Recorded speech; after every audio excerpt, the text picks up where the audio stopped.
বন্ধুরা শোল মাছ ধরে এনেছে, ও পেয়েছে। দেখো কত বড় শোল মাছটা। তা শোল দিয়ে আজকে ঝোল করব। তোমরা দেখতে থাকো ফার্স্ট থেকে লাস্ট পর্যন্ত ভিডিওটা।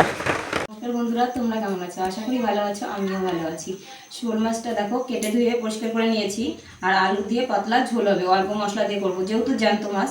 তো শোল মাছ নিয়েছি, আলু নিয়েছি, আর নিয়েছি টমেটো, হলুদ, লবণ, আর নিয়েছি জিরে বাটা, আর নিয়েছি আদা বাটা, লঙ্কা বাটা।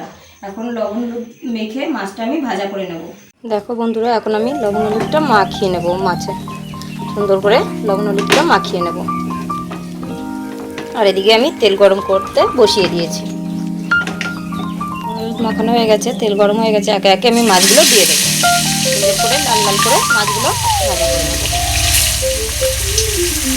তো বন্ধুরা, মাছগুলো ভাজা হয়ে গেছে, তো এখন আমি একে একে তুলে নেব। দেখো কত সুন্দর করে আমি মাছগুলো ভাজা করে নিয়েছি, এখন তুলে নিচ্ছি একে একে। মাছ ভাজা হয়ে গেছে, মাছ ভাজার তেলে এখন আমি আলুটা ভাজা করে নেব। সুন্দর করে ভাজার মধ্যে একটু লবণ দিয়ে দেবো, একটু হলুদ দিয়ে দেবো, দিয়ে আমি এখন ভাজাটা করব।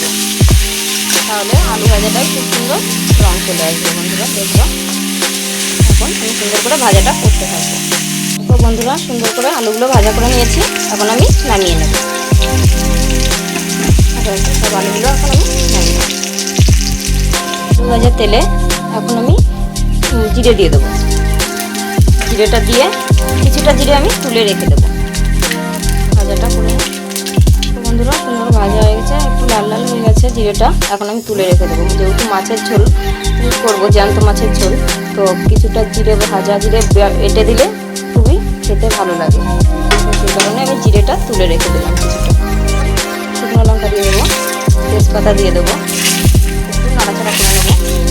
লঙ্কা বাটা, আদা বাটা দিয়ে এখন আমি কষতে থাকবো।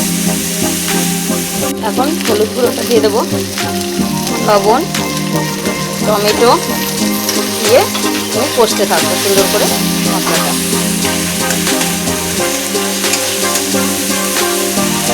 বন্ধুরা, মশলা থেকে তেল ছেড়ে দিয়েছে কত সুন্দর।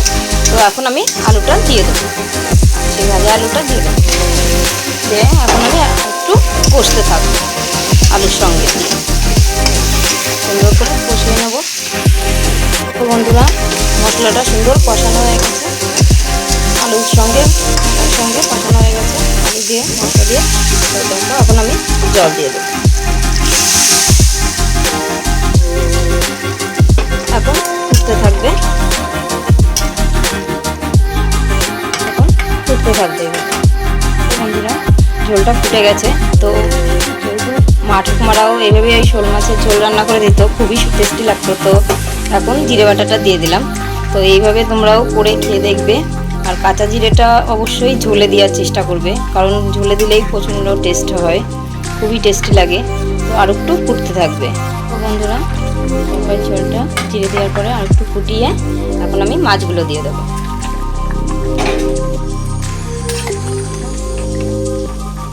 কেমন লাগছে তোমাদের অবশ্যই কমেন্ট করবে, কেমন লেগেছে মাছের ঝোলটা। তো আর একটু ফুটিয়ে তরকারিটা আর একটুখানি হবে, তারপরে আমি নামিয়ে দেবো। দেখো বন্ধুরা, তরকারিটা হয়ে গেছে, তো এখন আমি নামিয়ে দেবো। যদি তোমাদের ভালো লাগে সাবস্ক্রাইব করে পাশে থাকবে, আর কেমন লেগেছে অবশ্যই কমেন্ট করে জানাবে, আর লাইক করবে। আর দেখো, ভাজা জিরেটা তুলে রেখেছিলাম বেটে, এখন আমি দিয়ে দেবো। তো গ্যাসটা আমি অফ করে নেব, অফ করে তারপরে দেব।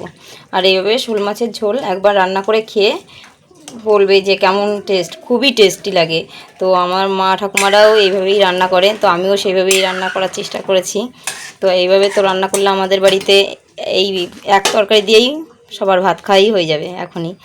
তো দেখতে থাকো তরকারিটা কেমন হয়েছে, অবশ্যই কমেন্টে জানাবে কিন্তু।